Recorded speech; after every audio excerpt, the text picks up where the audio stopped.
Welcome to the Indie Corner, where we talk about all things independent comics, split through the great super comic book in the universe. Robert Kirkman's Invincible. I'm Mikey. I'm Christian. I'm Demoan. I'm Matt. And today, people, why are you not showing up? For the intro? Yeah, then it clicked.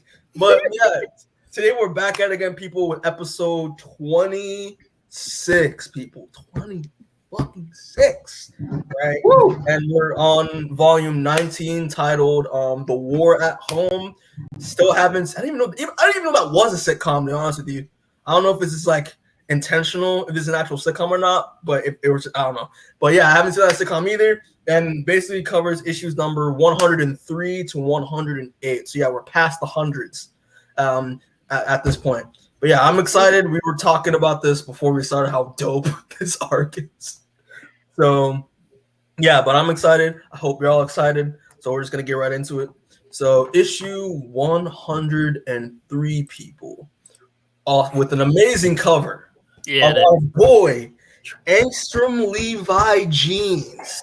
So honestly, the covers are really good throughout this entire arc. The covers are great. Oh, the covers are fantastic. And honestly, I just think Invincible has some pretty good covers overall. Yeah. I think like solidly, like almost every arc has pretty solid covers. Yeah, it has some of the best covers like in comics, in my opinion. I was about to introduce it as in Levi, the man, the myth, and the leggings because of Levi jeans. Matt interrupted me, and I was kind of thankful that he did, because now that I said it out loud, it was pretty bad. You would have made me laugh for a good solid few minutes. It would have been fun. It would have been fun. You don't need to lie to me, but thank you. It would have been fun. No, it's true. I'll lie to you. It's okay. Oh. But wait. Let's continue. Yeah, but it would have been funny. But to start off with this amazing cover, we get this scene of a black male jogging in a suburban neighborhood. And you already know that's a bad sign. Yeah. That's true. That's supposedly a bad look. But yeah, he picks up a newspaper, on his porch. I don't think paperboards don't exist now, do they? I haven't seen one. Not really. Okay. I mean, this was like 2000 something, so like 2012, I think, at this point. So I don't know. But yeah, it is revealed the man who picks this up is our boy Angstrom Levy. And he's taking for a jog, and he visits his children, which are his various drones. So this man lives a very sad life, basically. And he's happy. He's knowing that like all the obstacles that he had before are all gone, obviously because Invincible's dead. And then picks up the newspaper to reveal that Invincible's not dead. He's alive, and he spits out his coffee immediately. So it's a very fun scene. It is. I think it's a little dumb for thinking Invincible wouldn't come back, to be honest. Yeah. But to be fair, it looked really convincing that he actually did die when Dinosaurus quote unquote killed him. Mm-hmm. That's fair. Yeah. No one really knows the none of this even when it was revealed he came back, we were like, wait, how the fuck did this happen? But because he's a superhero, no one really cared about the details. But yeah, so it transitions back to the now new orbiting base of the Guardians of the Globe, but the two artificial moons, if you remember. And Rex is doing his thing, watching. He's being petty, watching the news broadcast about everyone praising Invincible that he's back, and he's just like, but he started everything though. That's not fair. Maybe I should get all the credit because I'm Rex. And I'm just petty. He should though, because he was the one who saved it. Here's the thing though. That's the thing, right? Even though technically speaking, it was kind of Mark's fault because Mark put too much trust in Dinosaurus and killed what was 1 million people at this point. But at the same time, he did try to stop Dinosaurus. So and he ended up and he killed him. So I can see where Rex is kind of coming from because he did start it, but Mark did end it at the end of the day, So that's fair. Yeah, you're right. Yeah. But yeah, so once he is, has his petty moment, he starts talking to Amanda, who's like, "Hey, bro, why are you all agitated for?" And he's just like, "Listen, it's how could you not be? Invincible started all of this, started Trustanosaurus, got millions of people killed, and then gets praised for it at the end of the day. Like, what the fuck? And he's like, listen, and it's like, if you're not, I'm not happy about it either, but like, you know, is it just you want all the credit? And he's like, no, I don't want all the credit. Shut up, woman. So it transitions back to the Grayson house where, you know, Mark and Eve, you know, Mark laying that pipe. As he do. And you know, they're just, you know, talking about, you know, how now they're living at this base, now his childhood home is now their home, and you know, they're discussing like, you know, how you know, how they're having a kid and the fact that, you know, they're getting married. And then Eve looks at her ring and is like, holy shit, and she starts freaking out. She's like, oh, she's having a panic attack. She's like, I can't breathe. And it's like, Mark's like, what's wrong? And she's like, I use my powers. Like, Mark, you have to call Sherry. Like, I'm feeling I've hurt the baby, because again, remember, Sherry told her that Eve should not be using her powers because her powers run on, I think, her calorie intake, and the baby needs. So to, like, you know, to grow. So she starts to call Sherry right away. I think I hurt the baby. Transitions back to Sherry. Your baby's fine. and basically, it's like, listen, it's like, I'm so sorry. Like, I know I made this ring, but like, I thought, you know, it was a little bit that it would be okay. And she's like, oh no, listen, I understand. I only said that I said that as a precaution, but I'm actually glad you did call me, because you would have seriously, like, severely damaged your fetus just from making just a small ring.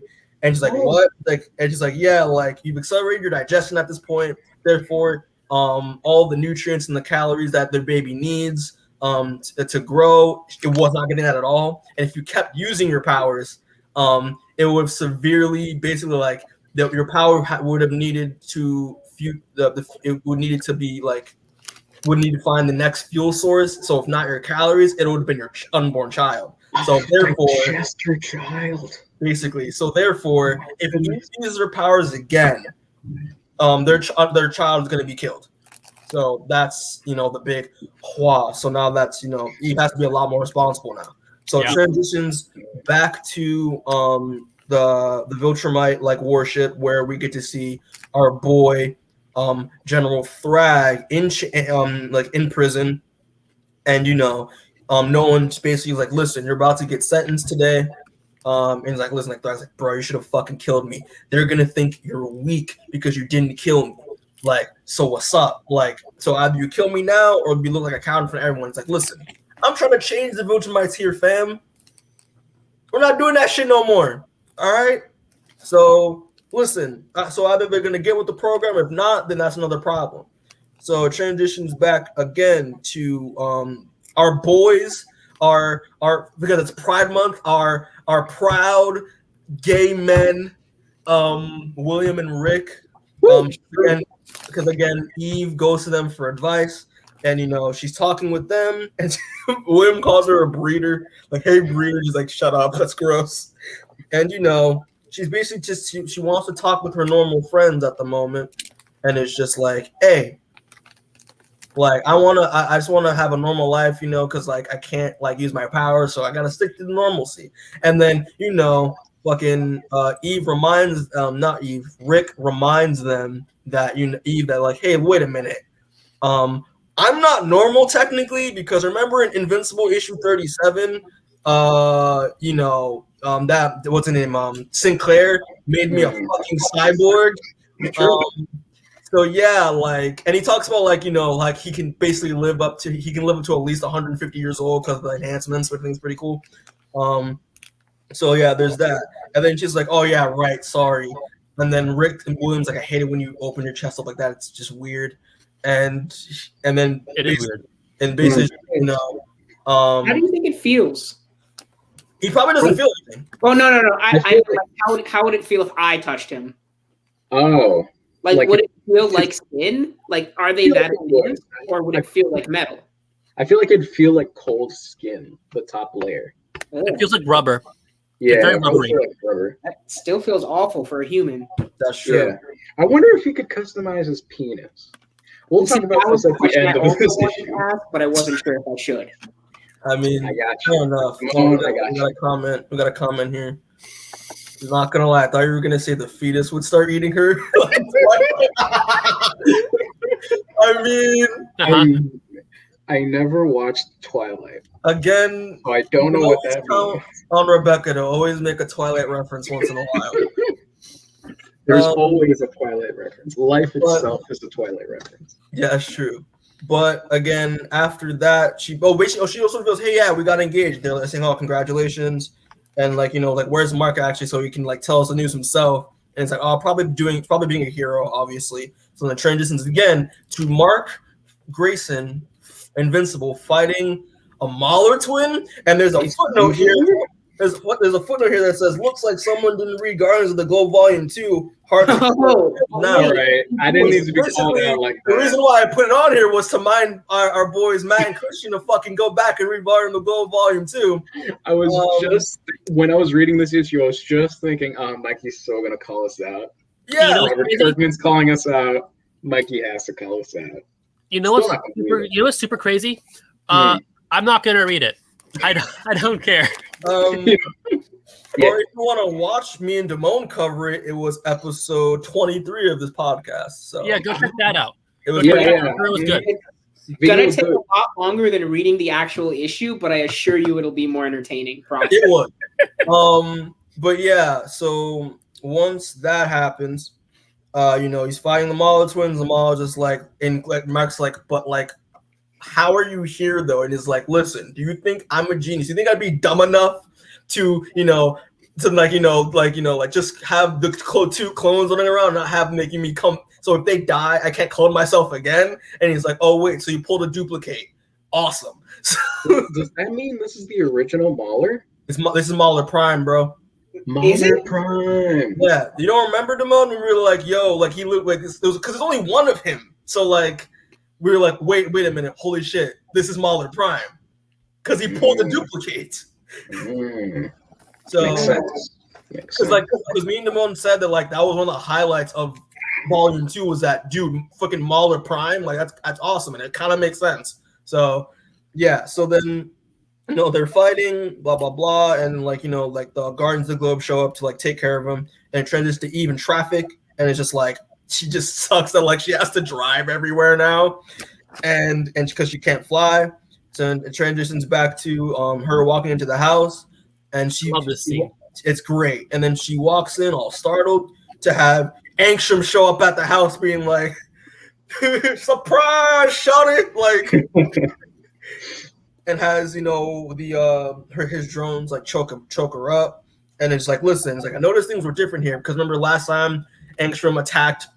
Debbie and Oliver at the Grayson house, and it's like, it feels a little strange. Like, oh, where's Debbie Grayson? And I helped her because I attacked her last time. Also, where's the purple kid too? Where the fuck is he? Well, he describes Oliver as an it or a that rather. Yeah, as I would as well. Yeah, and the thing is, what I find interesting is that he confuses Eve with Amber. Because Mark was dating Amber at the time, and he's just like, yeah, and he's just like, listen, like, what's weird? Like, you don't even know that your boyfriend's a superhero. Like, come on now, like, how would you not see this coming? And then and he basically also like tries to like show like how scared she is, and it's very intense scene. Obviously, Angstrom is a very intimidating guy. This scene reminds me a lot of Venom's first appearance when he scares MJ. That's actually pretty good comparison. Actually, that's pretty good. So then Mark obviously barges in and it's like sees Angstrom choking out his girl and is like just immediately just barges in and Angstrom immediately puts him into a portal. And we see Mark in a very familiar barren dimension. And obviously, guys, obviously you all know, but like I'll just say remember for the audience, remember when the Invincible War happened? And then Angstrom sent all the remaining Invincibles that weren't killed to that other dimension to fend for themselves. I remember. You remember? Yeah, well, why do you bring that up, Mikey? Oh, yeah, because turns out, they started eating each other. And there's only one left. Oh, they're hungry. And that's how issue 103 ends. Yeah, it does. Yeah. Why didn't they just go to a different planet? It's stupid. I think watching this man eat another man is one of the more gross things this book has drawn. I will say this, though. I forgot this happened, and I've read this. Oh, I definitely didn't forget this happened. I was writing this part. Is cannibalism okay if you're eating yourself?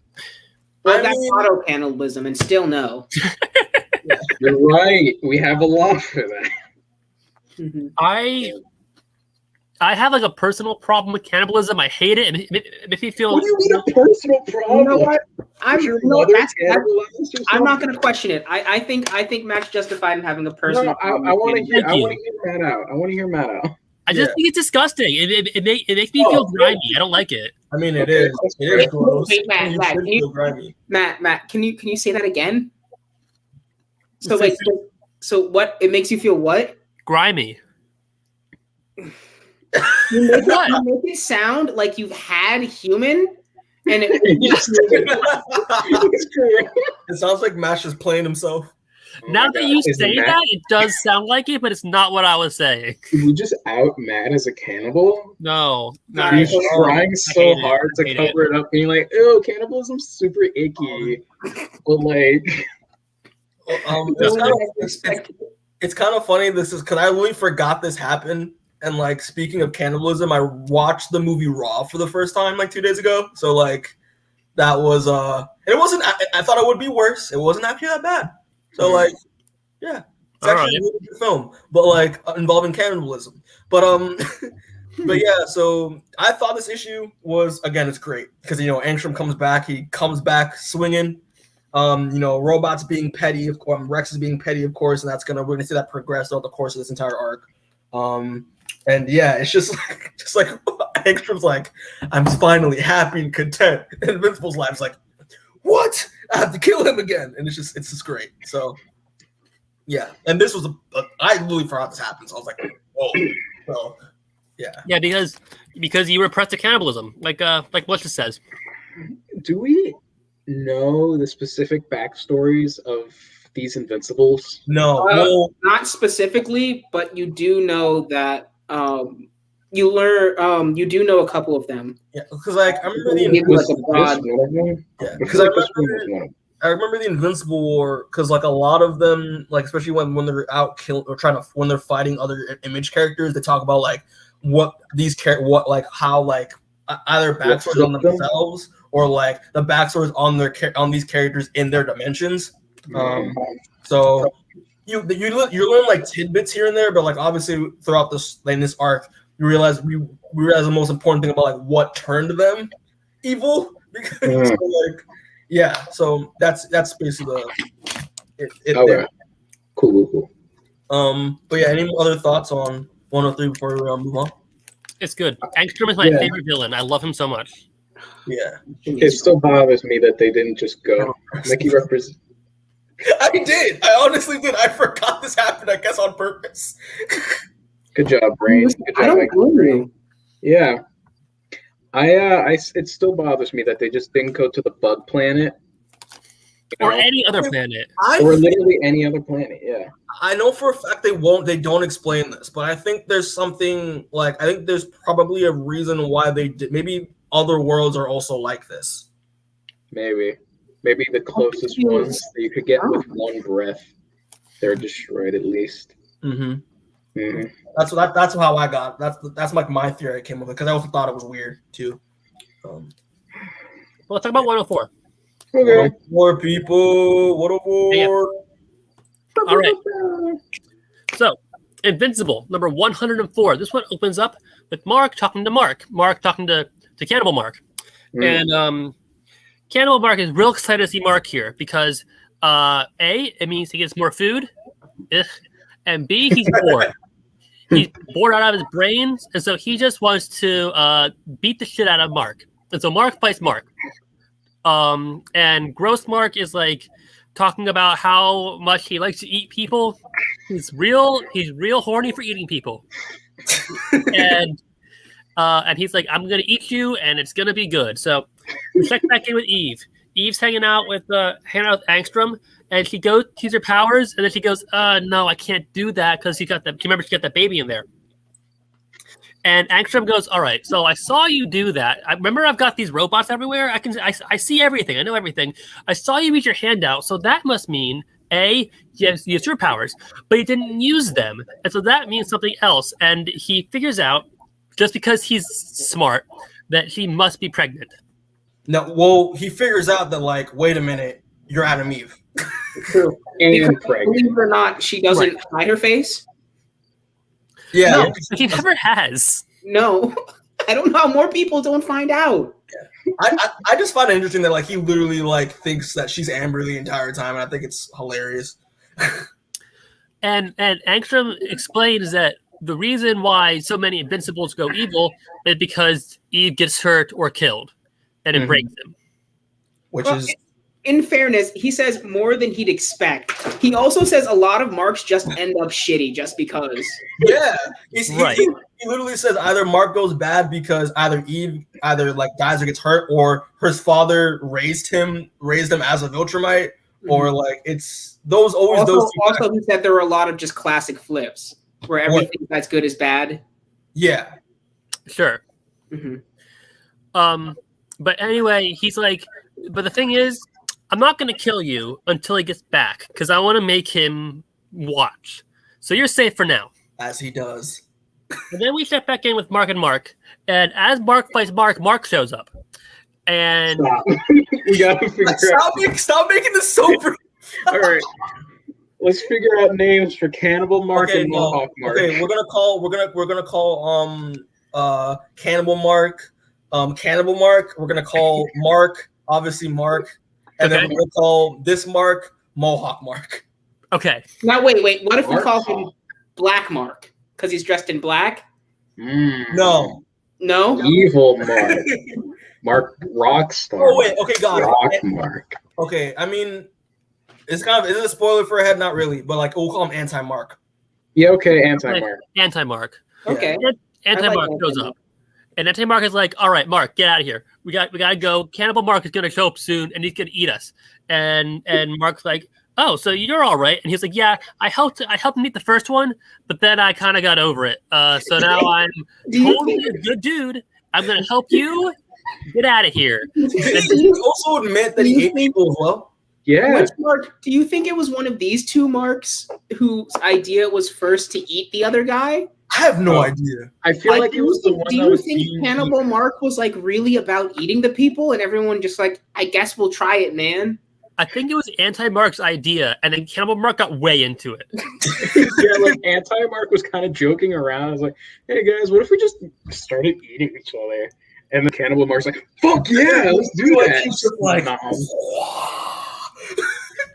could do that? So then we check back in with Eve and Angstrom, and Eve's like, so Mark told me what happened, and Angstrom's like, you're full of shit. And Mark's like, no.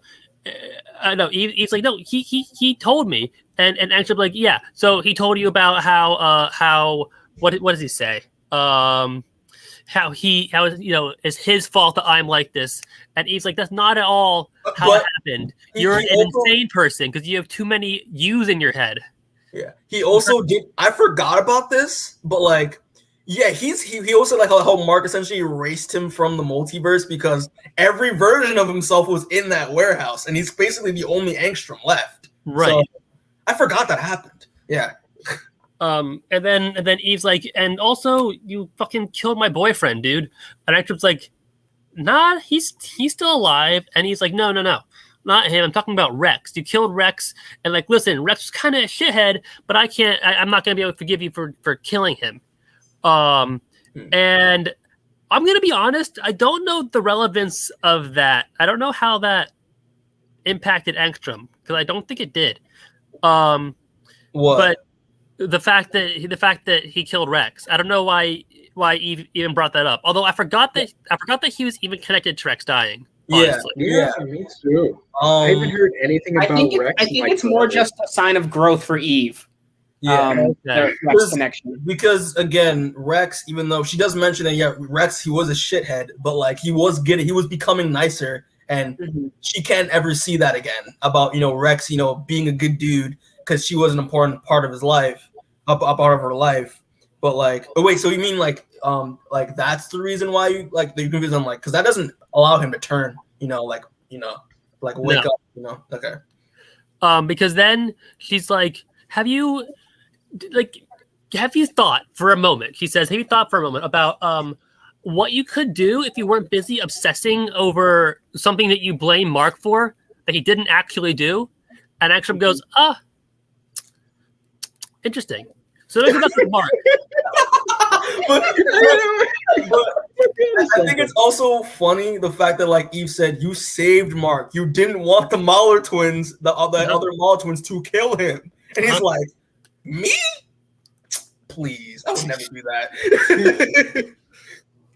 So Anti-Mark destroys Cannibal Mark. I think does he actually kill him? He kills him. So, Anti-Mark kills Cannibal Mark, and after he does that, Marky Mark sees a portal open, and he's like, "Oh, I'm out!" And so he flies through that portal, and he's like, "Fucking Angstrom, I'm gonna kill the shit out of you." And Angstrom's like, "Wait a minute," and Mark's like, "Nah, I'm gonna fucking kill you." So he throws all his cameras at Mark, all his cameras, and then Angstrom explains. He's like, "Dude, listen, these wires got crossed in my brain. My brain's full of brain. There's too much brain in my head. I'm sorry. I lost my way. I got obsessed with how many universes you go evil in, and I didn't realize that you're one of the good ones, and I'm sorry." And Mark's like, "Oh, that's kind of sweet." But before anything can happen, Anti-Mark shows up. Anti-Mark goes, "Nope, motherfucker," and he grabs Angstrom and jumps into a portal.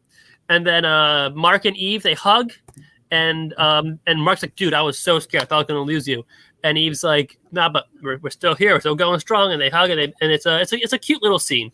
Mm-hmm. And then Robot's here. How did Robot even get here? Why is he here?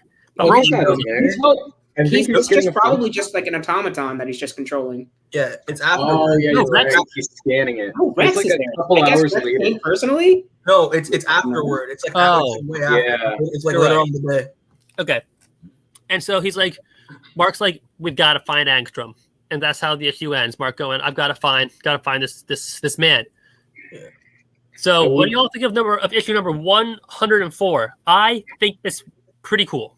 Yeah, it's really good. I also thought it was very cool. I wanted to mention real quick because there's another like editor's note. They mentioned that he's like, "Hey," Mark asks him, is like, "Wait a minute, can you build one of those like dimensional portal things like your future self did it last time?" And that was in issue 34 when the alternate future Guardians of the Globe saved Mark in that dimension. Yeah, so I just want to add that real quick. But yeah, no, this is dope. It's good stuff. No, I love this issue. I love the Angstrom Levy stuff, especially when he comes to the realization that he could just do his thing and Mark would not bother him. That's true. Yeah. Also, I love Anti-Mark. I love his design. Even though it's just. Can we call Mark? Can we call Anti-Mark Marky Mark? Yeah. Like the name. Yeah.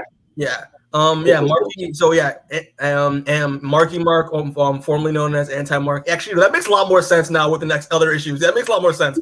Like, I love his design, even though it's just the Invincible costume and just like him with the mohawk. I just think it looks dope. I think it looks like I always like an Invincible costume, just in theory.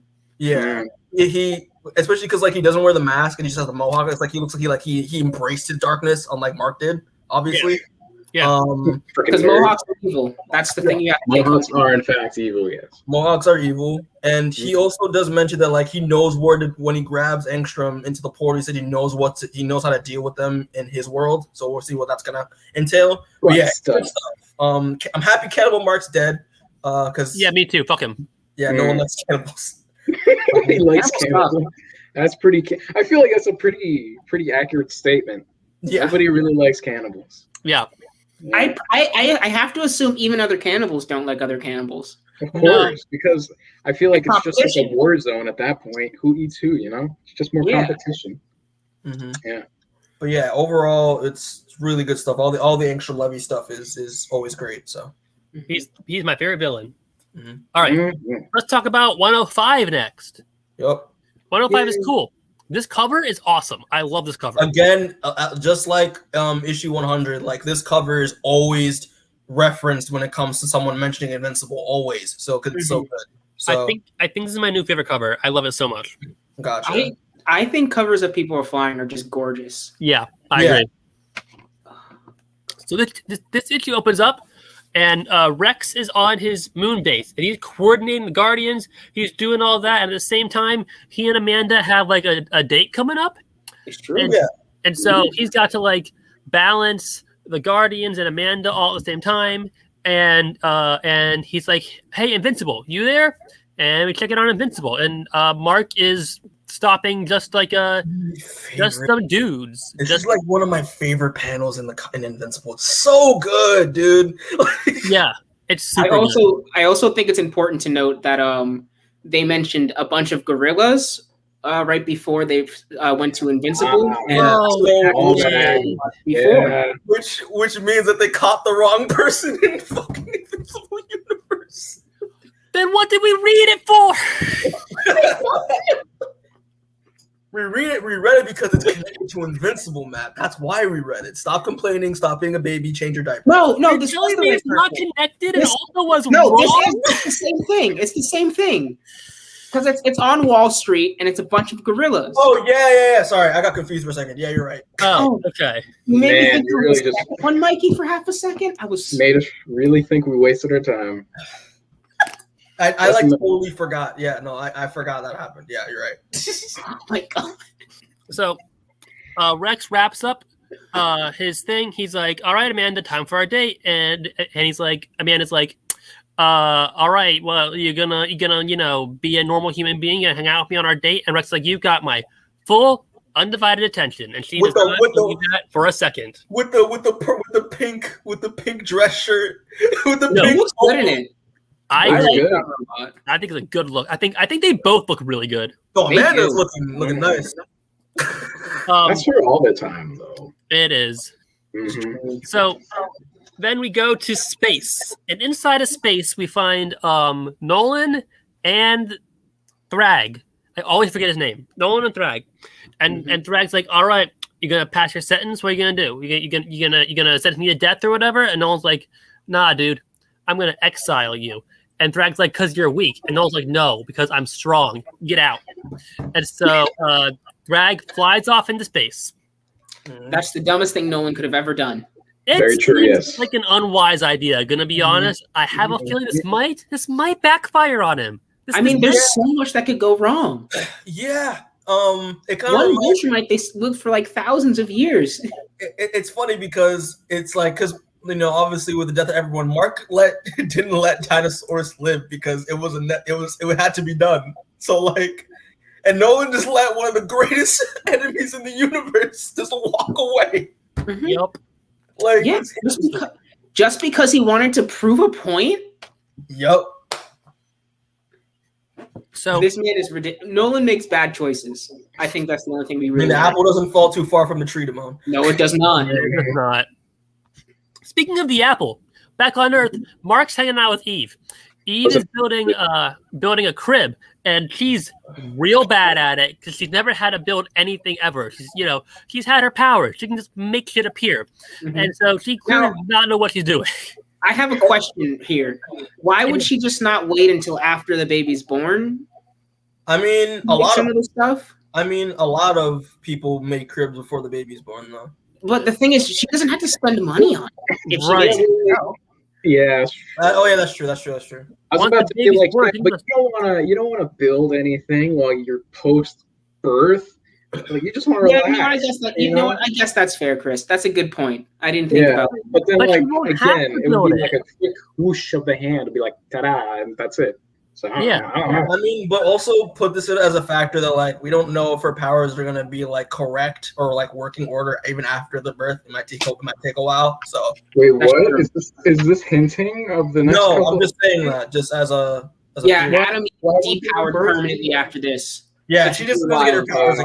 She's done. It's a real crazy character choice, but I think it turns out for the best. The baby steals her powers? Exactly. I don't know how you guess that. Wow. I try. I'm brilliant. I try. So while they're chatting, Mark kind of just mentions Angstrom offhand, and he goes, whoa. Well, what was that? I didn't ask about Angstrom. Why talking about that guy again? And Mark's like, listen, dude, I'm real stressed about Angstrom. He's out there somewhere. I've gotta get him. And Eve's like, dude, Don't worry about it. The evil version of the evil version of you, what we call it, Marky Mark. Marky Mark's almost certainly killed him by now. You gotta like relax. And he's like, all right, you're right. And then they do a little kissy. They do a little kissy, and then they finish the trip. And they go back up to space again. Up in space. Nolan's on a Zoom call with Alan. And Alan's like, yo, man, what's up? Haven't seen you in a while. And Nolan's like, yeah, listen, do you have like 30 minutes? I'm going to fill you in. And Alan is pissed. Alan's like, you really just let this guy walk? He's a monster. This is going to be a problem. And Nolan's like, nah, it'll be fine. Don't worry. Hey, we got like the Ultramites. It's fine. Yeah. But so then we go back out of space, back down to Earth again. This time we're checking in on Rex and Amanda on their date. And while they're out, the waiter brings Rex the raw meal, and he's a real dick about it. Yeah, I hate this. I hate when people do this. I hate when people disrespect people in the restaurant industry and restaurant business. Like, dude, come on. It's real unnecessary, but I also don't know how they mixed up salmon and chicken. That's true, though. There's a bone. There's literally a full-on chicken bone in this. Salmon is just the chicken of the sea, Demoan. No, tuna is the chicken of the sea. Is that actually a saying? Yes. Real? Oh, okay. You Also, fucking idiot. I think we're talking about you don't even know about chicken of the sea, you dumbass. You don't even know about chicken of the sea? Fucking dumbass. What's it called? It's so funny. I think their conversation at their date is actually really interesting. The fact that like, why are like there's so many male superheroes and barely any women? I think it's interesting. It is. Yeah, because men are assholes. But then afterwards, he's like, hey, dude, I really didn't like when you were a dick to that waiter. And he's like, it's not my fault. I used to be a king, and now I'm not a king anymore, and I'm real sad about it. And like, and Amanda's like, dude, fucking what? The waiter because he doesn't have a king. It is the most realistic reaction. She's like, what the fuck? What? Like, shut the fuck up. Yes. And then we go back to space again. We're ping-ponging back and forth all issue. Back up in space, Nolan's hanging out with Debbie. And Debbie's like, so how did your Zoom call go? And Nolan's like, yeah, Alan's super not happy with me for letting Thragg go. And Debbie's like, well, yeah, are you sure you made the right idea here? And Nolan's like, okay, listen, I'm not positive, but if I killed him, I'd be no better than he is. And besides, maybe someday he could be an ally. And Debbie's like, people don't change. And Nolan's like, look who you're talking to. Remember when I called you a pet? Remember I tried to murder the world? Every issue that she continues to be with him, I wonder why she's still with him. I feel the same way. Because, like, I get it, Nolan's changed, but it's very aggressive to be called, I only saw your mother as a pet. Mm-hmm. Straight up called her Fido. Like, I'm kind of not thrilled that they're like getting back together. This feels like regression for Debbie. Yeah, it is. Yes. Because like we watched her go through the whole alcoholism thing. She was dating Paul. Yes. Yeah, Paul. You know, and like she was probably my favorite character, and now she's Nolan's and then Nolan wife. Comes back and she immediately falls back into him. Yeah, I think that's a really great way to describe her character. Character development, and then boom, Nolan's wife from here on out. Definitely, because like after rereading this, I see it a lot more than I did like the first run through. So like, yeah, it kind of sucks. And hopefully, I mean, the show will attempt this a lot better, which they have. The show just straight up has them not get together. That's what I'm thinking. That would be interesting. You know what? That's not the podcast, though. I'm sorry. Yeah, no, it's fine. We'll Sorry, talk about it in our review coming up if it ever happens. Please let it happen. Please, it has to happen. So then we see Mark and Eve. They're in bed. They're doing a sleepy, and then Mark gets a ping in his ear, and Cecil's like, "Wakey, wakey, motherfucker! We gotta go beat up some dude." And so Mark gets out and he goes and punches this dude in the face who I don't recognize. I have never seen this dude before. Okay. It's Professor Pavement. How do you guys not know this guy? Oh, Professor Pavement. Yeah, Oh, right. I just should made that recognize name up. him. I don't I fucking thought know that who was this guy legit is. what he was called, and I was like, bro, that No, actually no, of course that not. was, dude. Props. That was some good ass naming there, fucking Cisco. Okay. Thank you, I try. So Man in the chair. after That's right. Mark puts a big old hole in Professor Pavement's head, Nolan shows up, and Nolan's like, "Hey, Mark, want to go to the moon?" He says it like, how do you say it? You want Moon it to up. moon it up? You want to moon it up? Yeah. He's trying to be cool like the cool kid. That's right. He's hip. He's with Duolingo now. He literally said, like, is Oliver, and Mark's like, is Oliver rubbing off on you? Why do you talk like this? Yeah, I kind of love that. And then they go to the moon, and Mark's like, "Hey, Dad, you're gonna be a grandfather," and his dad's like, "Well, it seems like a really understated reaction. I don't. Yeah. I thought he'd be a little more excited for his son, but he's just kind of like, all right, good job. You did it. You made one." Throwback. Yeah. So what you're trying to say is your pull-up game's weak, son. Yes. I didn't teach you anything.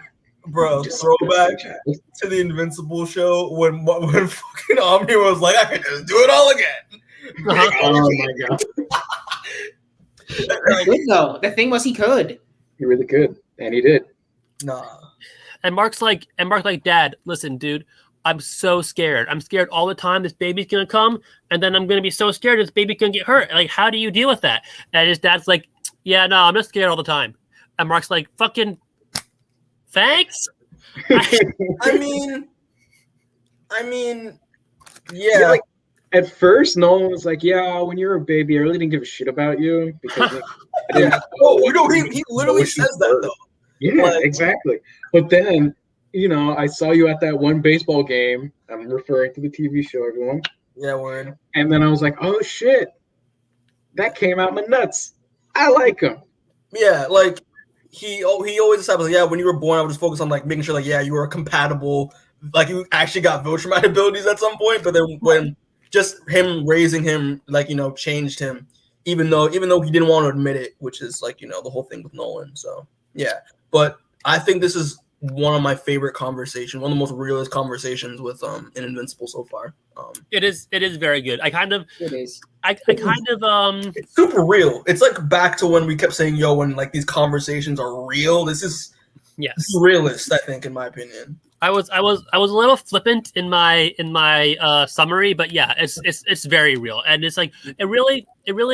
I mean, I'm not a dad. I don't know anything about anything, but Except for Christian, of course.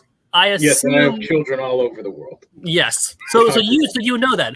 I assume that this really does capture the feeling. I never fathered anyone, so this is new to me as well. I assume it really captures the feeling of like of the fear of becoming a new father, right? I have to assume that's what it feels like. I don't know, but it feels real to me. Because I wouldn't know either. Yeah. Yeah, because I thought about it when he said that, like, you know, he's scared all the time. Like, that's gonna be like, yo, like real shit. That's I even said like that's probably what we're all gonna be like when we're all like new dads, you know, like because you always want to like make sure your kid's safe and protected at all times. So I mean, it's super real. I mean, it's a real thing, you know. Yep. Yeah. But anyway, another pretty great issue. I like it. Yeah. Really good. Also, the fact that like even before like when Mark when Mark went in to see Eve talk about like to make the crib, that was his former room, and he was like, "Woman, what are you doing in my room?" Where are my science dog issues? Dude, I swear to God, woman. No, listen. I'd be concerned about my science dog issues too if I were him. But like he said that Mark and Rick and William helped her move all this stuff out before he when he was out doing hero stuff. But that was funny. But this issue's fantastic. I love this issue so much. It's really good. That end was so good. I was like, yeah, Nolan's an asshole, but like again, like he talking real shit. He's saying some real shit. So I loved it. Yep. It's good. I like him. He's doing good. He's Good doing job, dadding, Dad. Yeah. Good job, Daddy. So yeah, any other thoughts on 105 before we move on? 106. Let's do it. 106. Let's go. Oh, I love this image. This Okay, cover is so so good. this is Yeah. another great cover. Yeah. You feel like a broken record saying it, but we get one of them, Invincible and his dad arm wrestling, and the two women in the back are cheering them on. Very excited about this. I don't Again, know who cheers like Debbie. Like, who just goes like, hooray! She's throwing her hands in the air. She just doesn't care. Christian, No, she she's doesn't not. care. She's throwing her wrists in the air. Why? Her Why hands are are on. they like that?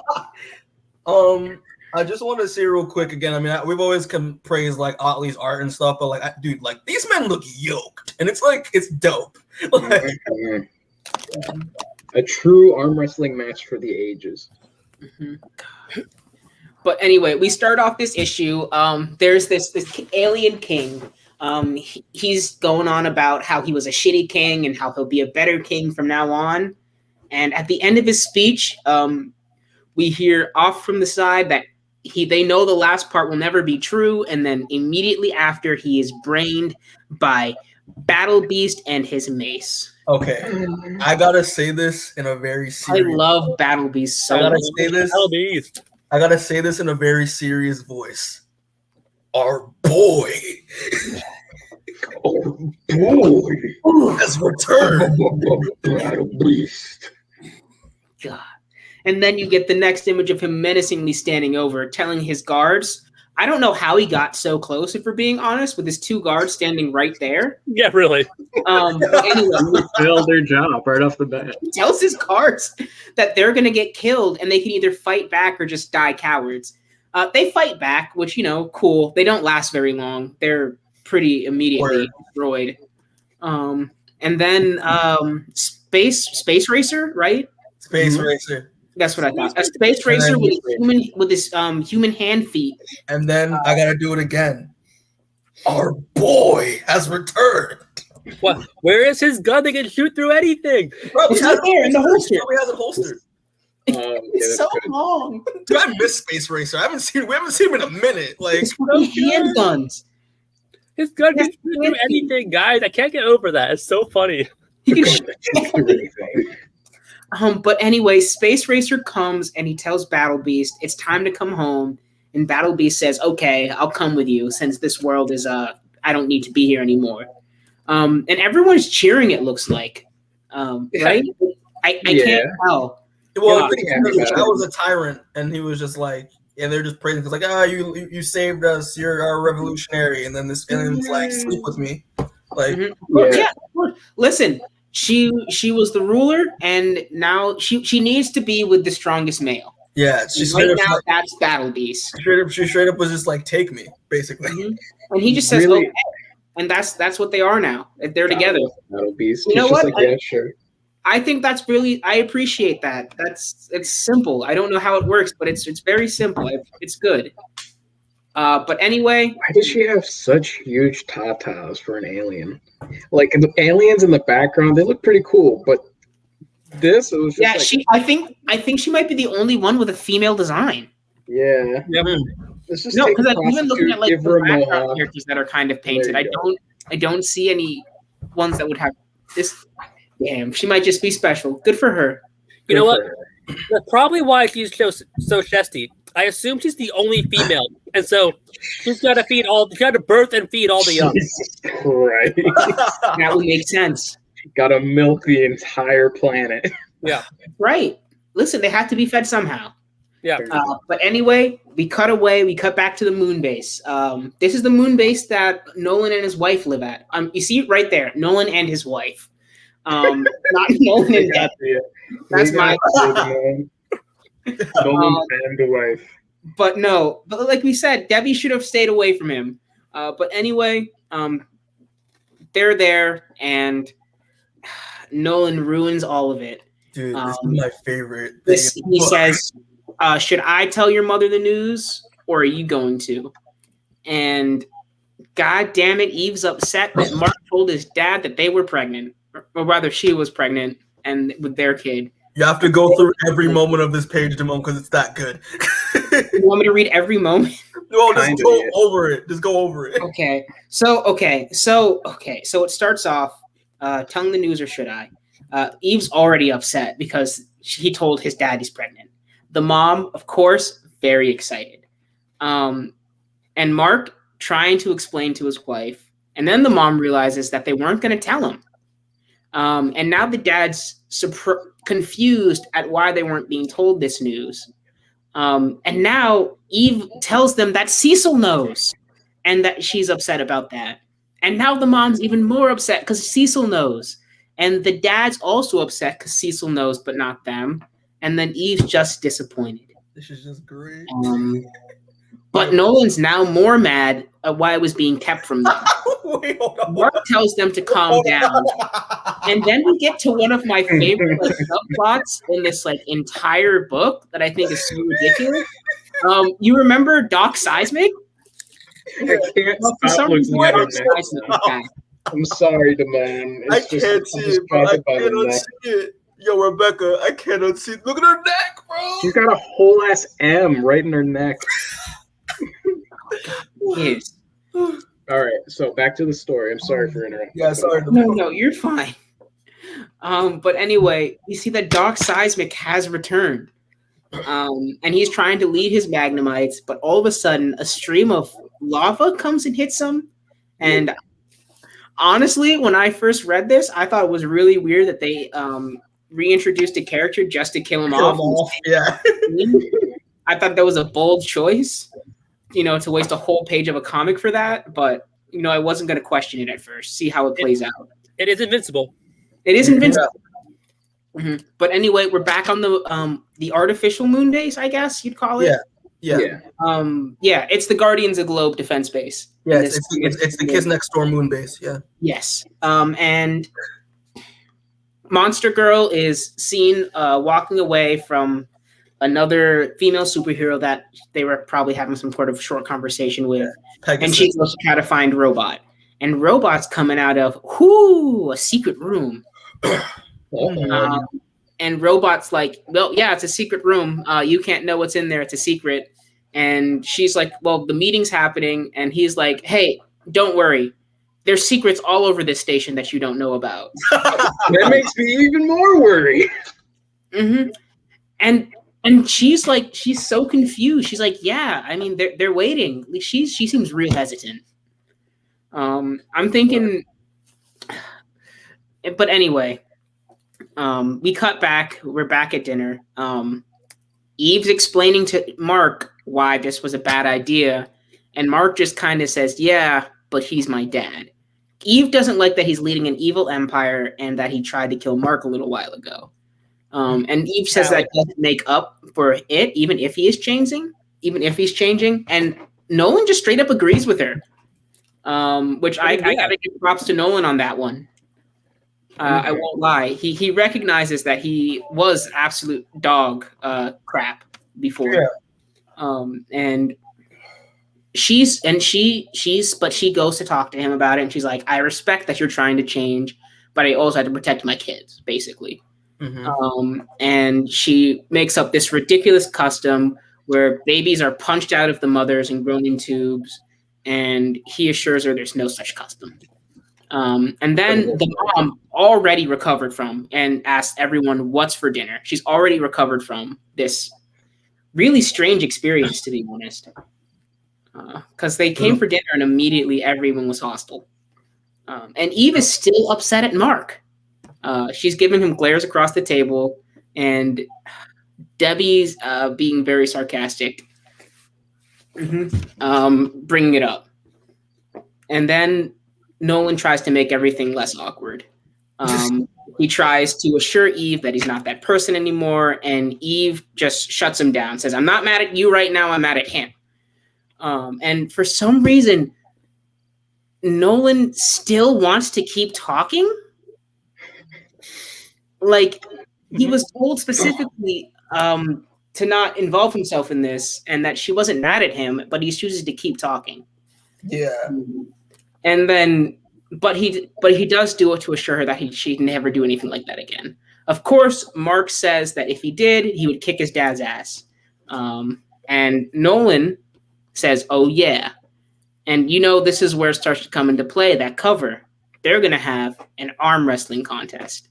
But unlike on the cover, the women are not cheering on. No, they're not. They're not as excited. And I found it so weird. Yeah, I was like, did they literally just change for this? Like, yeah, they just changed for this. But no, I get this. Their muscles are big and their suits are special for their powers. I understand that. What? Just take your shirt off. Or it's just we have to see these men. You know what? I guess that's true. Mark definitely didn't have to put up his hood. Mm-hmm. Mm-hmm. Oh my God. Anyway, continue, please. Anyway, they're doing their arm wrestling thing, and all of a sudden, a woman flies down. The Viltrumite female. We've That's seen her right. before. Whatever her name is. This hoe's back. Yeah, there you go. And but anyway, it distracts Mark, and he starts to lose. And then his dad throws his hand through the table as hard as he can. Of course, he gets yelled at, and he's just happy he's won, though. And Mark's like, "Well, do you have to be the strongest to be the leader?" And he says, "Nope, not necessarily. That was the old way." And Mark was just curious about this. And now we cut back to Doc Seismic, and lo and behold, he didn't immediately die from being burned in lava, which surprised me, to say the least. Yeah. Mm-hmm. Yep. Anyway, he's being burned alive, held down in place by rocks, and some voice is telling him that he was chosen. We don't know for what yet, though, because it cuts back to the coalitions of planets' home planet, Telescira. Yeah. And we see that Battle Beast he's at his new I guess she's literally a trophy wife, isn't she? I guess. Yeah. I guess he sat his new trophy wife down on the couch, and she asked if she could eat some people, and he thought a minute and then said no. Yeah, of course.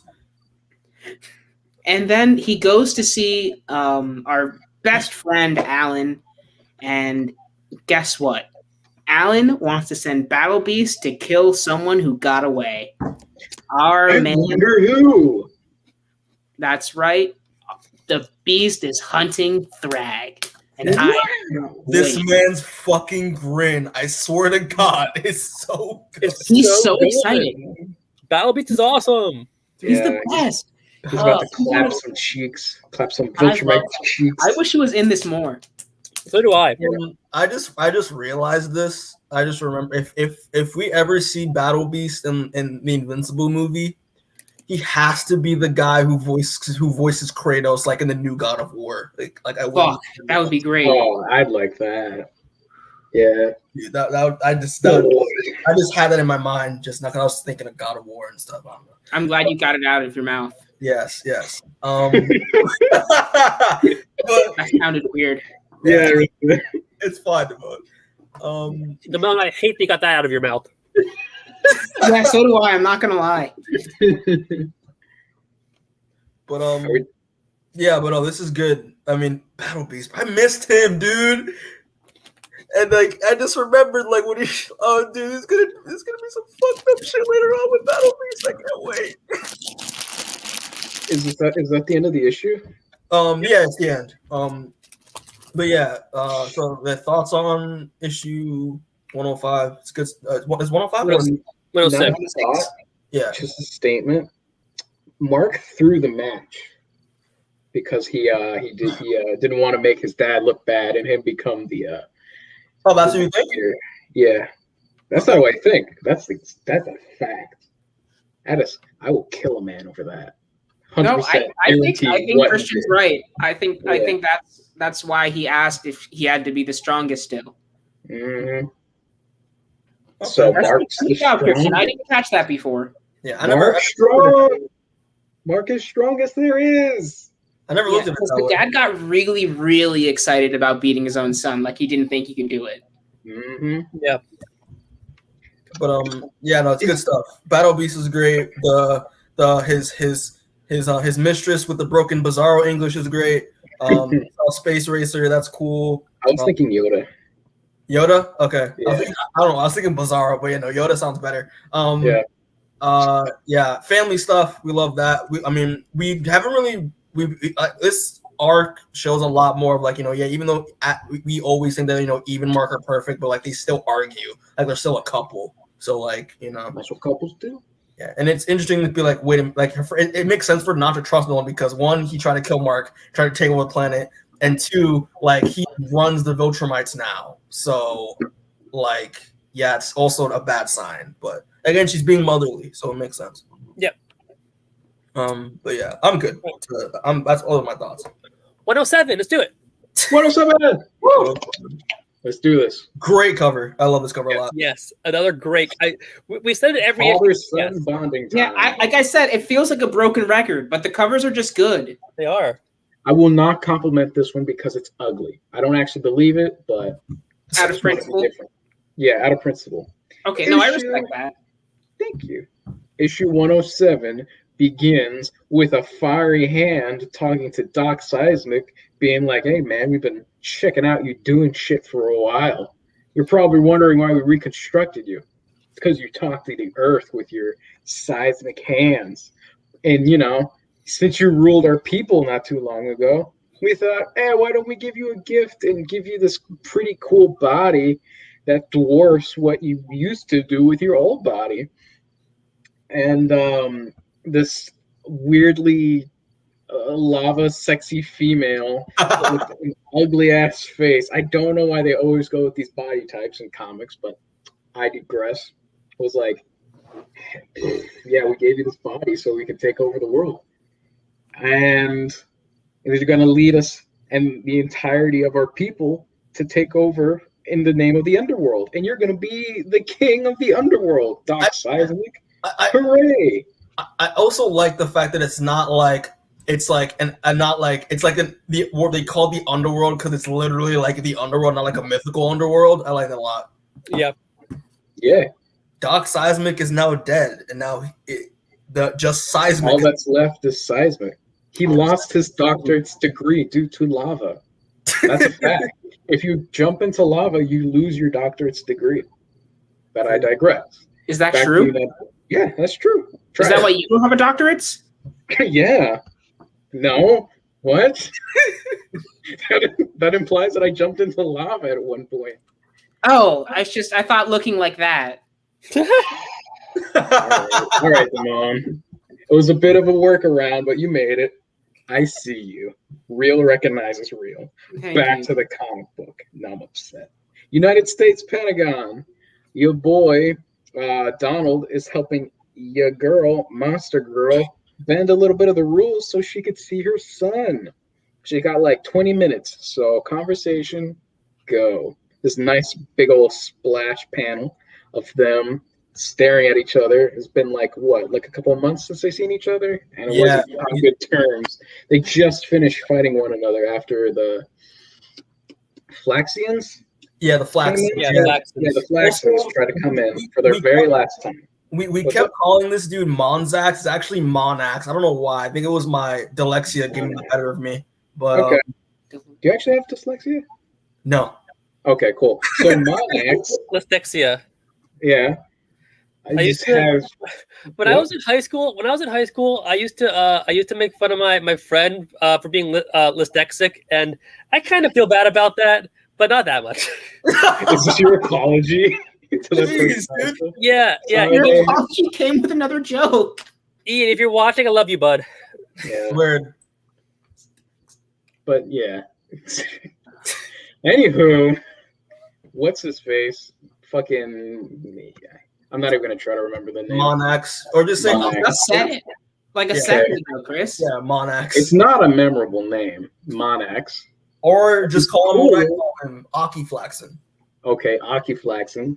Monax is now slightly cooler with his father, which is Monster Girl. So weird. Like I just can't you should go refer to him as father. I'm just because I forget that the monster form is a dude. Mm-hmm. I love it. Just two I always forget they're just two separate entities. Yeah. Me too. So Monax, seeing that his dad came to visit, it's fucking weird. Is like, so I'm assuming you're not that bad of a guy, and you're not with Robot, that asshole. And then Monster Girl's like, hey, he's not an asshole. You're probably just confused. And then Monarch's like, fucking confused? He has been hunting me since I was a baby boy, trying to murder my very existence. I watched this man slaughter my own mother when I was a wee lad. And then Monster Girl's like, nah, that's impossible. Only assholes do that. And my boyfriend isn't an asshole. We're both surprised when you revealed yourself, remember? Rex didn't even know you existed. You remember? That was like an issue 9 something something. He was super shocked. He's like, you didn't even read the comic. And then Monax was like, do you actually believe this guy? He has a robot face. How can you tell what emotion he's trying to express? And then she's like, hey, you know what? Fair point. But I'm not convinced. Please, just I really think that you're lying.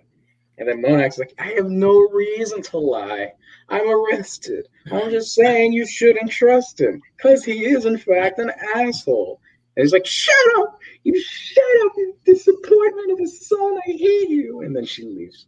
She doesn't think that, but okay. Yeah, she doesn't really think that. She just gets frustrated and leaves. And then back to your boy, Robot, doing his in the chair business. Trying to get as many people on the scene for this fight because it's a big one. He's got Guardians of the Globe. He's got Invincible. He's got both Invincibles. Both of them. And then he's about to bring in Monster Girl. She suits up, teleports to the scene, and oh my god, giant underground kaiju thing and the lava people that we saw in the beginning of the issue are here messing things up. It's sad. I don't know if anyone remembers when Marvel did Monsters Unleashed, like how many years back, I think like a couple years ago. But this is basically Monsters Unleashed, but better. Yes, it is. So they never seen these people before, obviously, and then Robot's like, all right, listening into their conversation, the female is called Volcanica. And then the male, he keeps on referring to himself as Seismic and heavily implies that he is Doc Seismic. So I conclude with my big boy brain that this man is probably Doc Seismic. And then Invincible's like, that's some bullshit. I thought he did. And then Robot's like, all right, since you're the heavy hitter, take out the big boy. And the Mark's like, I'm on it. He goes in. Seismic tries to take him out. But you know what? He ain't shit still. Even after his lava transformation, Mark just throws him off with his titties exposed now because of the heat from his body. Broke his clothes off and goes for the kaiju.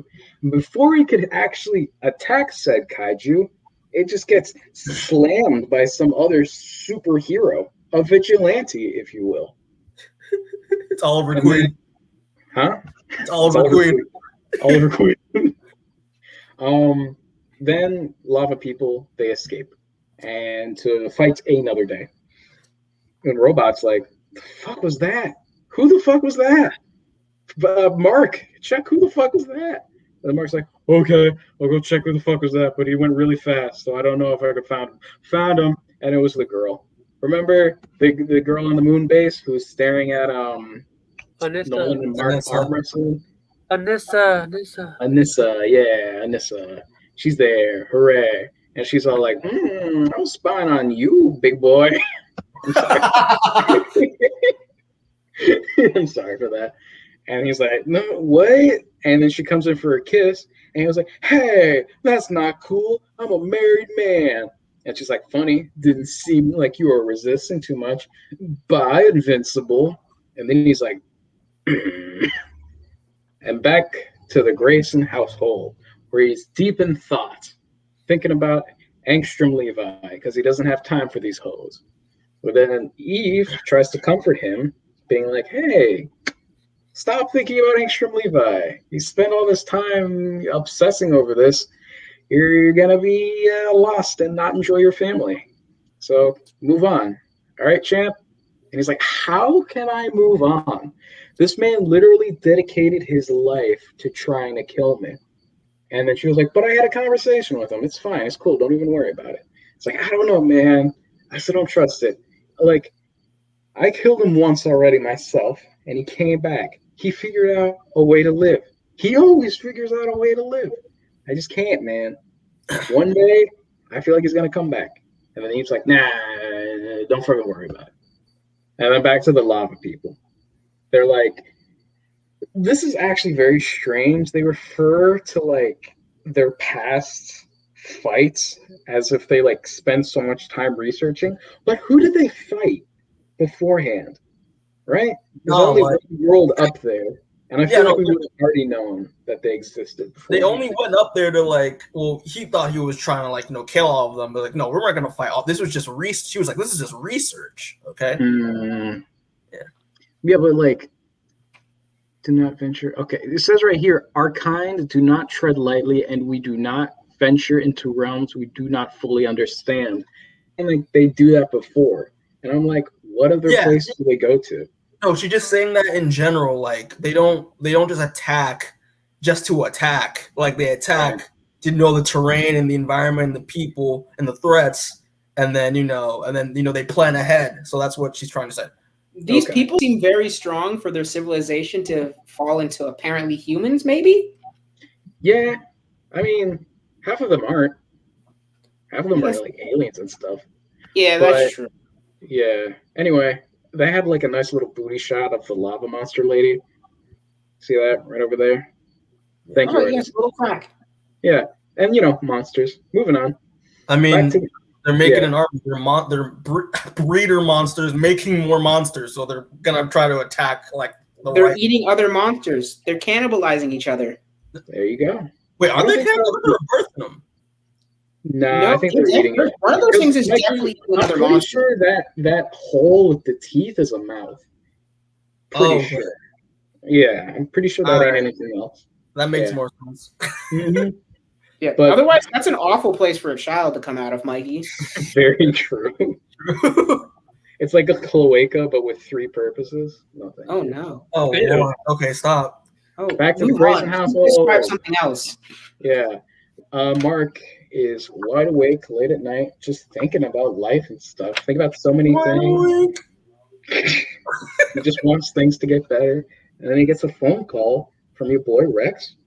And Rex like, Invincible, I didn't want to tell you this while you were fighting, but I'm just about done with this teleporter.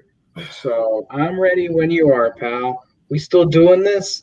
And then he looks to his wife in concern and end of issue 107 of Invincible. Buddy cop Invincible. Yep. Oh, I also want to note that his phone has a little picture of Robot on it. Does it? Oh, yeah, because isn't that the special phone? That's the Guardian phone, probably. It's a Robot brand iPhone. The iRobot. I think that's a movie. Yeah, not the movie. Yeah, dissociated from the Will Smith film. Yeah, not the Will Smith movie, which is very good, but not that one. Yeah. Thoughts? It's good. I like how that now Doc Seismic isn't just a senile old man that could just get beat around now. He's actually a real threat now. Yeah, honestly, when Doc Seismic showed up before, I was more afraid for him than anyone else. That's true. Yeah. His ass is just gonna go whooped. And his design looks cool. Like, I love Seismic. Like it's a really cool design. I wish Lava Monster design. Yeah. I wish he still kind of looked like an old man. It just feels like a brand new character. It does. You know? It does. Yeah, I'll say that. I agree with that. It would be. Not like I think it would be so funny if they went with what Chris said and he was just an old lava monster. That'd be very good. That'd be decrepit old lava monster with a hunchback. Yeah, but overall, I think this issue's it's good, but it's not that interesting. I mean, it's definitely not a standout issue. It's kind of I kind of think of it again like one of those breather issues where nothing really there's some significant setups, but it's a very nothing really crazy happens. Yeah, I think that's a good way to describe it. Well, I mean, Anessa kissed Mark, and that was pretty crazy, and you're just like, whoa, there. I'm married. If I was Mark, I would have just told Eve about that. Yeah, I was mad. That when was the she first came. thing I would have done when I got home. Right? Just Yeah, in I don't know why case he didn't. she come back. Yeah. There's I no, mean- there's nothing that doesn't bite you in the ass by not telling her. Because Exactly. if you were just honest straight out of the gate, one, she would have appreciated that you were honest, and then Mhm. two, like she would have maybe eventually understood because again, he didn't do anything, Yeah, like, also, this is straight up not his fault. He just Not stood his there and fault. got kissed. and now And that that's he what you lied, know, that's bad. now and then now he lied, it's gonna bite him in the ass, which is what you don't want. So like, yeah, but yeah, I mean this issue is good. I mean, it was Monsters Unleashed done right. So There I you hate go. Monsters Unleashed, dude. I hated Monsters Unleashed so much when Marvel did it because it was so dumb. I Issue sure as hell did not 108? read that. But you know what I did read? Issue Invincible 108? 108. 108. 108. Matt, you're on top of these. Dude, Like, Matt is just he's just breezing. Dude, through this. no. This is a compliment. You're doing. It's like very smooth how you're transitioning into things. I like it. Thank you. That's what I'm trying to do. Thank you. Yeah. So, remember how the last issue was boring? This one is not. Remember Angstrom Levy? With our It boy, turned into torture porn. Marky Mark. I love that we're calling him Marky Mark. That's great. Yeah, Marky Mark has returned to bend poor Levi's butt cheeks, and yeah. So, issue begins. The high above the Earth in the orbiting space station of the Guardians of the Globe, we have Rex typing on his computer, trying to explain with pseudoscience how this teleportation or portal making things work, and it's just a long-winded way of saying he's ready and he just needs to pseudo. Yep. And Mark's like, okay, and then he's left alone with Eve to have this conversation, being like, "Is this really necessary, Mark?" And Mark's like, "Yeah, it's freaking necessary. I don't trust this guy." And he's like, "I don't know, man. It's just like I don't want to lose you in another dimension. It happened to Rex and Monster Girl. You could be stuck there for like forever. And you know, I don't think it's worth the risk, you going after this guy, trying to kill him." And then Mark's like, "I just can't sleep at night, man. Like, I feel like there's a sword hanging above us, and you just want me to leave it there. We got to get rid of it." And it's just like, I can't. I just can't. And then he's like, "I need you to focus on this family. I need you to think about us." And Mark's like, "I'm trying to think about you by trying to kill this man who's been trying to kill us. What else you got about this woman?" It's probably because you ain't shit in a fight and you've never fought aliens before. And then he's like, "Yes, I have. I totally fought aliens. You remember? It was in the earlier issues." And then Mark's like, "Fuck this shit, woman. I am obsessed about your safety, and I'm doing this for your own good. All right? So stop treating me like I'm fucking crazy. You asshole. What is this? Hormones? God damn it." That was his first mistake. You would never tell a pregnant woman that. "Fuck you and your womanly needs." And then Eve, rightly so, just smacks him in the face. And it's like, fuck you, Mark. And she's like, "Have fun." As she walks past Robot. And the Robot's like, you know, this isn't really a fun kind of mission. We kind of have to, "Oh, you were joking. Oh, my bad." Hey, Mark, she does not seem happy, huh? Well, Mark's like, "Yeah, ever the genius with social cues, Robot." And the Robot's like, "You need a minute?" And Mark's like, "Nah, let's just get this over with." He's not going to talk to his pregnant he's girlfriend not, about no. what just happened. Well, Exactly. I want to say two things real quick. One, I was so Or fiance, rather. I'll say this real quick. One, I was so shocked she didn't break her hand while slapping him like full force. Bro, I mean, it's a slap, and like, yeah, she built Ford tough. Yeah, that's true. it would be very hard. Like, it's like slap. You wouldn't probably break your hand slapping like concrete. That's Yeah, true. or like Yeah, marble right. or something. That's Slap true. up a marble column. You're fine. I mean, it wouldn't. It would hurt for sure, but But Yeah. my second is an opening question. Who do you think is in the right here, Mark or Eve in this argument? Mark. I think Mark is Okay. right in this. Why how so? I'll get to it after the issue. Okay, got it. I think I might have to side with Eve on this one, actually. Well, I guess we have to fight, Demoan. Matt, We you're can after this talk about issue. it after the issue, like you said. you're Yeah. with Eve? I'm with Eve. Okay. You're with Eve? Yeah. Well, I guess I'm sexist now. I'll reveal Yeah. I'll reveal my side after this episode of Dragon Ball Z. Okay. Well, moving on from that, Robot We'll talk about it again. We'll talk about it. Robot pulls a Rick Sanchez and he opens a portal to another dimension. Also, I want to say this before we move too far from it. I really love Robot when it's just a helmet off of his full suit and he's holding his head in his hands. Yeah. I think it's very funny how the suit fits on him. I agree. Yeah. It's pretty cool. Pretty. Okay. But anyway, that's just what I wanted to say. All right. They enter the new dimension in space, and then Robot's like, oh my god, look. And there's like 12 Viltrumite warships over the Christian Earth. count. Okay. 8. There are 8. I'm sorry. That's not a big number, buddy. Listen, I was looking at this. I wasn't looking at it. I was just going off of memory. I was like, yeah, there's like a handful. What's a handful? Maybe like 12 or whatever. Great. Now I'm embarrassed and sweaty. So they go to the Earth and they have words, but I don't really care about those words because the man, the myth, and the legend, Conquest, the leader of the Funky Bunch. Yes, and the leader of the Funky Bunch, Conquest, has returned to escort these tangos back to the leader of the Earth, who is in Washington, D.C.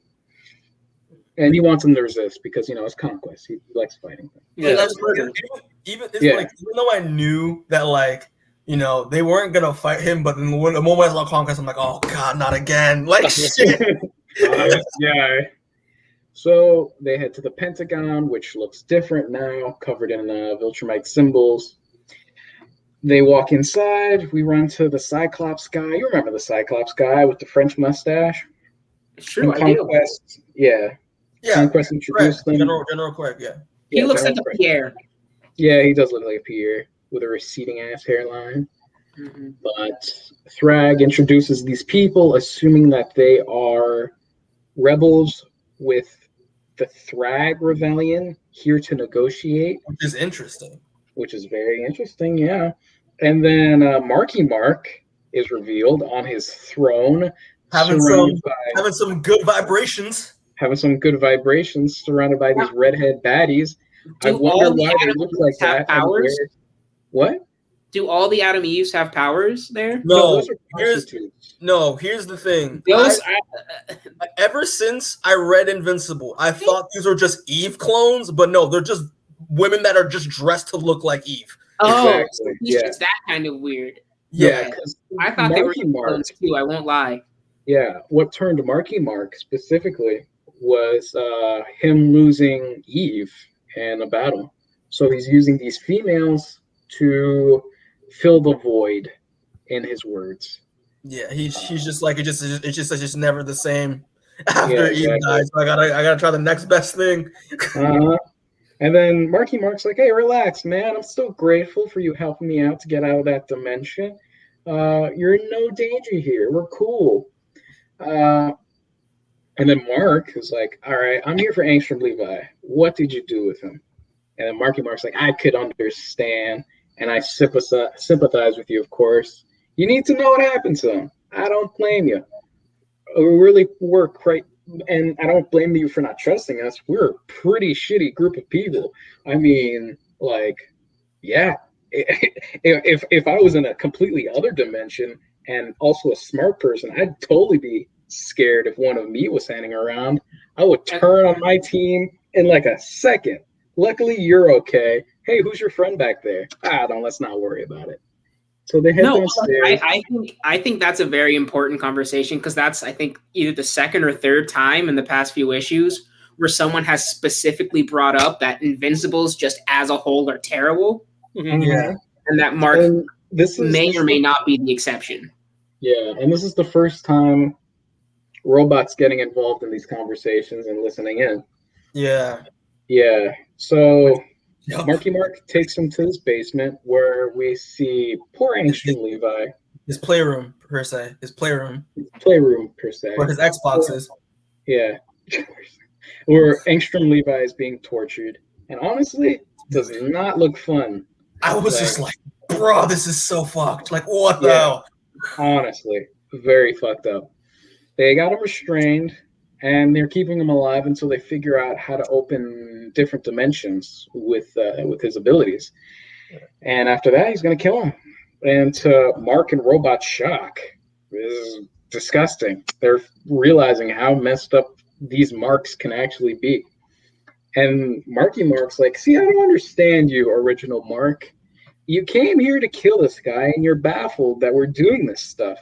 Are you here to kill him or what? Like, come on. And Mark's like, I wasn't going to torture this guy. This is way too far. And then Marky Mark is like, oh, we talk a lot of other versions of us when when we were stranded in that dimension alone before we started eating each other. Talked a lot about what turned us, a few of us. Our fathers always raised us to take over. The rest, there was something else that turned us, opened our eyes to who we really were, blah, blah, blah. I was guessing that hasn't happened to you yet. You haven't realized how different you are from the other people and how people should worship you, Mark. And that was, and Angstrom said that he was surprised how few of us were good. And then we have a zoom in on Robot's face being like, this is pretty sus. And pretty he's just like, nope.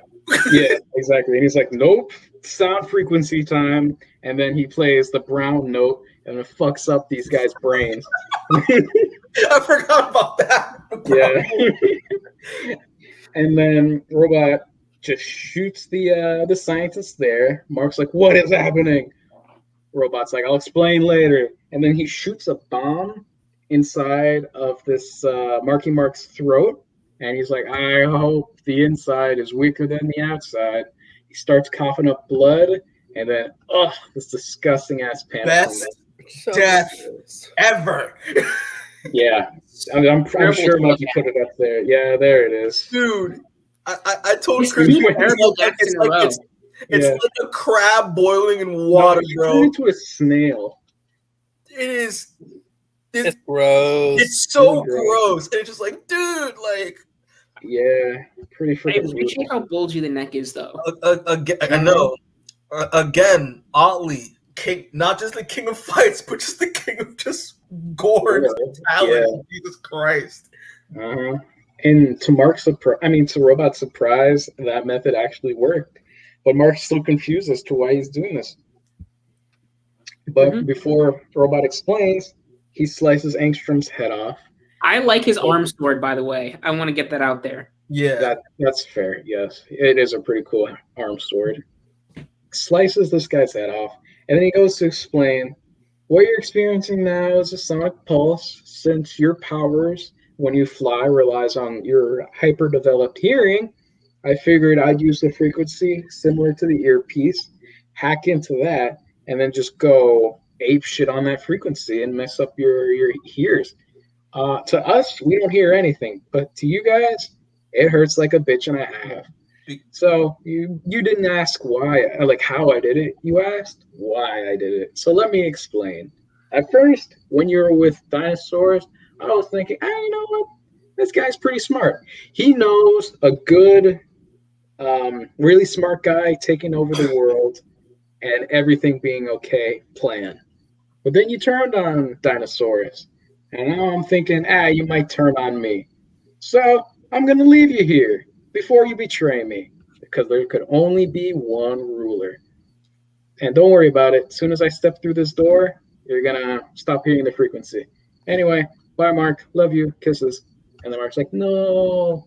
And then he's trapped in the other dimension. No, Mark's not like, no. Mark's like, what the fuck just happened? Like, it's just what? Yo, the tumor baby was a bad guy after all. The tumor baby was. We were right. We were right. And again, Matt called the this one who took someone's DNA one. and cloned them without consent was bad? Yeah. That's wacky. And again, I will give Matt props because he called this shit on day one, and I was super fucking surprised. How can you be, Mikey? He was a tumor baby. He was a tumor baby. Listen, not all tumor babies are bad people. If anything, I was a fool to believe in him. I would say Robot was sus before we even knew he was a tumor baby. Yeah. He was. Yeah, no, absolutely. I mean, it's intentionally written that way, but like we didn't know he'd go. We would never have guessed he would go this far. Right. Well. Yeah, kind of a dick move. Leaving your friend in another dimension trapped, alone, and sad. I'm just sad because I wish we got at least one more issue with Marky Mark because I love Marky Mark. Yeah, he was pretty cool. Yo, but I super hope Angstrom is not actually dead. Oh, wait, you want the answer right now or no? He's probably dead. Yeah, right now or no? Is he dead? Tell me. Yes, I don't know. He's never coming back. No. All right. Yeah, it's upsetting. I'm upset too. Think about it. Like he got decapitated. Yeah. And plus, he's the last Angstrom. He's not coming back. I know, but like Mark's destroyed his entire face before. He didn't die. He was like near death. He was close. Yeah, I know. All right. Yeah. But yeah, got his ass beat up many a time. But like, sorry, Matt, but he's not coming back after this. Do we want to pick up who sides with who? With Eve and Mark? It's like for me, I was kind of conflicted because I do hear out that like, yeah, Eve's pregnant. What if they go off? He gets lost in that dimension forever, and then obviously he has to raise the kid alone, which is what a mother doesn't want to do. That's like a mother's worst fear. Mm-hmm. But then again, Mark is understandable because he wants to stop the threat before it ends up hurting his family. So I was conflicted for a while, but in my opinion, I think Eve is right, just because again, Mark was so sure that like Angstrom would come back without even knowing if even Angstrom was even alive or dead. And because how would you know? Like how would you know? How would you be so sure? Like, and obviously answer the fact that like he didn't need to go back because he was already even though he was being tortured, he was immobile. But at the end of the day though, if he didn't go back, then Marky Mark would have been conquering other dimensions. So it's that was the thing. If he didn't come back, then instead of Levi, Marky Mark would have been coming back with Viltrumites. Yeah, so it was a good thing that he did.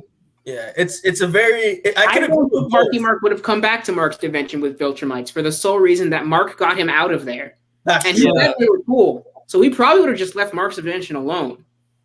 You might be right. Like, he has no reason to go back there. So the only thing that was doing it was Angstrom, and Mark was way too insistent about it. Mm-hmm. Like he was at the point where he was shutting Eve and her opinions down. Yep. Mm-hmm.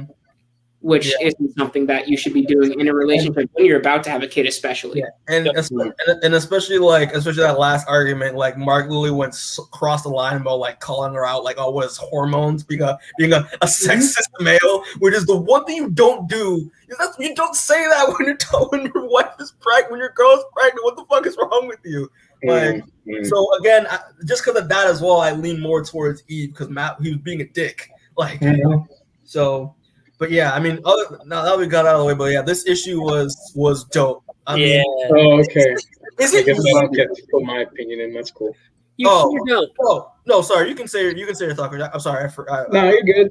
Yeah, like I feel like Mark was actually right though in believing that one, he'd still be alive, and two, would be regretted if he didn't find out what happened, because he single-handedly, this decision saved countless of dimensions by coming back, right? Yeah. Which is his whole point of living is just to help people. That's the whole point. But like, let's address the whole him leaving his family and doing the dangerous stuff. Yeah, I feel like that would like the benefit of saving those other dimensions was worth the risk. Mm-hmm. Okay. Including, having your family there. Because, I didn't think it was that big of a risk at the time of hopping into another dimension and then hopping out. Obviously, it is because he's stuck there and Eve pulled it out. I understand that, but you also have to consider that this is Angstrom Levy, and there's never been a situation between him and Mark where there hasn't been an immense risk for Mark. Mm-hmm. So I think even though Mark was, I agree that Mark should have done something about Angstrom. I just don't think how obsessed he was right, and I don't think now was the time. Yeah. I will settle with him sending someone else besides him. I I feel would like also accept that. I think that would be Yeah. great also. yeah, I feel like the problem Mark has a wasn't responsibility to worry about his family. Yeah, I think the problem with me, it wasn't like checking on Levi. I feel like we could all agree it was good to check on Levi. Yeah. No, yeah. It was specifically him checking on Levi because he has a family now. Robot could have done it on his own. That's Robot also could true. have done it on his own. Robot didn't even have to go, honestly. He could have sent his little robots. That's true. There you go. There you go. Yeah, Yeah. that's true. But in the end of the day, it was a good issue. I liked it a lot. It was I mean, good. this issue is great. I'm just mad. Like, dude, I would want one more issue with Marky Mark. I thought it was so cool. But like, also like this page, like, is so Jabba the Hutt and like Conan that I love it. It's so badass. And I'm just like, dude, like Marky Mark, bro, and his Funky Bunch. Like, it's His Funky Bunch. First time when I read it, I thought they were clones of Eve, obviously, because they look like them. But same thing the when I read it. detail of the eyes, each eye is different colors. Yeah. To signify that they're different people. And I that was my. I said that before. Like, I when I first read the series, I thought the same thing. They're just clones, but I didn't pay more attention to it because it was small details. But yeah, dude, rest in peace, Marky Mark. Shit. Rest in peace. You weren't one of the good ones. Yeah, he but was we the like gladdest Mark out there, and his mohawk was a mohawk. Word. It was in fact a mohawk. So just like final thoughts on volume 19 as a whole. It's really good. It's really good. It sets up new stuff. I haven't said this in a while. I don't know why I've stopped saying this, but no, it's more seasoning, more cooking. So there's that, and again, it's finally something like Rex has an evil agenda officially, like, to confirm that. And yeah, we'll see what happens with Seismic now. See what's going on, and with that as well, see what that's gonna set up. But yeah, man. Angstrom's, or also RIP to Angstrom, our boy, pour one out. Angstrom, RIP, Marky Mark. That's in the chat for Angstrom. RIP Monster that Nessa killed. Word, yeah, RIP to that as well, and Nessa killed. But yeah, man, this is a great issue. It was just good stuff. I'm very excited to see what will happen next week. I forgot which volume this is, but I'll find out once we talk about what we're reading next. But yeah, it's good 20, stuff. I think. Didn't you just say this was 19? Yeah, it's 19. Yeah, it's 20. But I have to remember which one 20 is. But yeah, it's good. It's good stuff. You guys have any thoughts on this arc? I think I said everything I want to say. I think. Yeah, everything else after this. There's no other side thing like chronologically. It's all done. So like, there's only main stuff now. So I said this in the last one that we did. Not enough dudes kissing. Word. A shame. What's up, Matt? Yeah. Thank you very much. Also, we didn't see Alan fuck, which is unfortunate. That is also true. Yeah, but it's fine. Hopefully we'll see Alan reminded that Alan's still fucked. How old is Alan, do you think? I don't know. They never said. I'm thinking he's like maybe 25 or something. 44. 44? 44. I think he's 44 years old. He's like in his 40s. Yep. Oh, I thought you said 4. No, 44. Okay, 44. All right. Mm-hmm. Yeah, because I thought he was in his 20s, and I'm like, oh, it's kind of weird that a 20-year-old's friends with like 50-year-old, however old Nolan is, maybe 5,000, because he's a Viltrumite. Yeah, I think Nolan's like 250 years old, isn't he? He's old. Yeah, no, he's old. He old. I think so. But Alan's how old is Seth Rogen? That's probably how old Alan is. You want to look it up? Yeah, let's look it up. Seth Rogen. Seth Rogen, as of now, is 39. Damn, I was thinking he's 45. He was older. Okay. Yeah, older. Yeah, so damn. Alan is 40 years old. Yeah, so he's in his 30s. We'll say mid. Honestly, I think it's because he looked like he's in his 30s his whole career. Yeah, that's true. But yeah, if you're watching, you look old. Yeah, dude. Seth Rogen. Yeah, if you're watching, we still love you, and we're happy that you're out. Yeah, we are. We're very happy. But yeah, so any other thoughts on this arc besides it's great? Michael, what's next, bud? All right, so next it's an even number, so we're doing volume 20, and it is titled by the iconic sitcom Friends. That's I've seen that sitcom and I fucking hate it. It's awful. All right. And that will be covering issues 109 to 114. Oh, I forgot to say this before, but yeah, that will be the start of our new like chapter of Invincible. Because remember, we were in the Age of War chapter once we did the Viltrumite War and all that other stuff, and this chapter is officially called The End. So Nice. so yeah, so there's that. But yeah, look out for that. And I just remembered it because I had to do all the thumbnails and look through all the entire rest of these issues real quick. Yeah, this volume's gonna be a turn. Like it's gonna be like a full like 180. So like I'm excited to talk about it. I'm also excited. Yeah, but yeah, so look out for that. So yeah, so obviously like, comment, subscribe, all that stuff. Christian, you want to do our other outro? Yeah, sure. What question you got? So earlier when we were preparing for this podcast, we had a nice conversation about all the marks in the other dimension, and thought it was so stupid that they just didn't go to another planet. So I decided a good question probably would be, what are your favorite mark fuck ups? Put it in the comment section below, and we might do an extra video listing our favorite fuck ups of Mark. I think I might actually title that like our favorite Mark fuck ups. Yeah, our favorite Mark fuck ups. I would do that video 100%. That sounds really fun. Yeah. Mm-hmm. So would it be the time where he dated Amber, or the time he committed genocide? Which one's worse? Who knows? Let us know in the comment section below. Comment section below, people. So yeah, also again, if you want to watch any of the other videos we've done so far, I will put a playlist icon somewhere. Should be that side of the screen. And yeah, man. So obviously, get home safe, be well, stay well, and we will catch y'all next time. All right, get home safe. Get home safe.